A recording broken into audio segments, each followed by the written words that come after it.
को मध्य भारत लिए चलते हैं। मध्य प्रदेश की में भी एक उपचुनाव हो रहे हैं। दतिया में मतगणना शुरू हो चुकी है। पहले डाक मतपत्रों की गिनती होगी। दतिया में कुल 15 राउंड का काउंटिंग होगा और इस सीट पर मुख्य मुकाबला बीजेपी के आशुतोष तिवारी और कांग्रेस के घनश्याम सिंह के बीच में है। बीजेपी ने विधानसभा चुनाव 2023 में हारे पूर्व गृह मंत्री नरोत्तम मिश्रा की जगह आशुतोष को टिकट दिया है। कांग्रेस ने दतिया राजघराने से आने वाले घनश्याम सिंह को प्रत्याशी बनाया है। दतिया उपचुनाव में कुल 2,20,410 मतदाताओं में से 1,57,473 मतदाताओं ने अपने मताधिकार का उपयोग किया था। तो कांग्रेस के घनश्याम सिंह से बीजेपी के आशुतोष की टक्कर होगी। तो सीधे रवीश पाल के पास आपको लिए चलते हैं। रवीश, ये मुकाबला इसलिए भी दिलचस्प हुआ कि यहां उम्मीदवारों के बीच की लड़ाई से ज्यादा नरोत्तम मिश्रा खुद मैदान में आ गए थे। बाद में ऐसा लगा कि उन्होंने खुद ही सरेंडर समर्पण कर दिया, लेकिन अंदर खाने कुछ और खिचड़ी पकी है या लड़ाई वाकई में पार्टी पूरी उसी समर्पण के साथ हुआ है?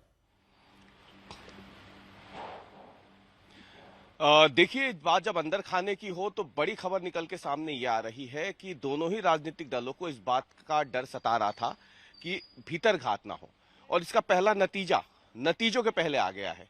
आज मतगणना शुरू हुई है, लेकिन कल देर रात को कांग्रेस ने बड़ा एक्शन लिया।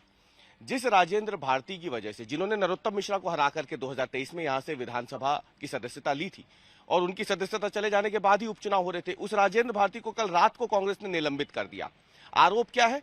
कांग्रेस के अधिकृत उम्मीदवार घनश्याम सिंह ने आरोप लगाया है कि राजेंद्र भारती ने भीतरघात किया है नरोत्तम मिश्रा समर्थकों के साथ मिलकर, भाजपा के साथ मिलकर के। तो डर बीजेपी को ज्यादा था भीतरघात का, क्योंकि नरोत्तम मिश्रा का टिकट कटने के बाद जो बवाल हुआ और जो बातें कयास लगाए गए, हालांकि बाद में नरोत्तम मिश्रा सामने आए, उन्होंने खुद कहा कि पूरी की पूरी भारतीय जनता पार्टी और उनके समर्थक जो है वो आशुतोष तिवारी के लिए प्रचार करेंगे, लेकिन नतीजे बताएंगे कि हुआ क्या है आखिरकार। लेकिन सबसे बड़ी बात क्या है? सबसे बड़ी बात यह है कि ये ऐसा चुनाव है दतिया का जहां पे उम्मीदवार की हार जीत से कहीं ज्यादा तीन दूसरे चेहरों पे, जो चुनाव में सीधे तौर पे शामिल नहीं है, उनके चेहरे के राजनीतिक भविष्य पे चिंता होने वाली है, बात होने वाली है।